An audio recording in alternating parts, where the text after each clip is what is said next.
काय नाव तुमचं? माझं नाव सरस्वती वाहिबट. गणेशनगर, गावाचं नाव गणेशनगर, पिंपरणे.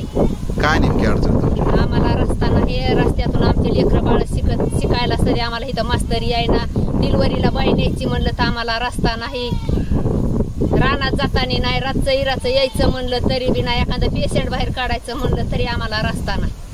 किती वर्षापासून तुम्ही राहतात? आम्ही राहतो लय दिवस झाले. राहून जवळजवळ 25 वर्ष झाला असं, तरी आम्हाला रस्त्याची सोय नाही.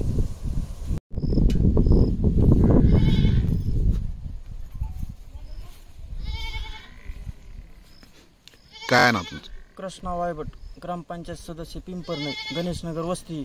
गणेशनगर वस्तीला जवळपास 30 वर्षापासून रस्ता नाही. आम्ही ग्रामपंचायतला सतत पाठपुरावा केला, शासनाला बी पाठपुरावा केला, तरी बी आजपर्यंत आम्हाला काहीच त्यांनी प्रत्युत्तर दिलं नाही.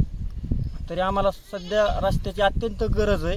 इथून डिलिव्हरी पेशंट, परत लेकराची शाळा, दूध, खत, बियाणे सगळ्या गोष्टी करण्यासाठी इथून रातचं आम्हाला ह्या रस्त्याने जावं लागतं. रस्त्याची एवढी परिस्थिती बेकार आहे की तिथून साधं मोकळं सुद्धा चालता येत नाही. विद्यार्थ्याला चालता येत नाही, महिलाला चालता येत नाही, कुणालाच चालता येत नाही. त्यामुळं आम्हाला रस्ता इतक्या लवकर करता येईल शासनाने, तेवढं आम्ही शासनाला विनंती करतो.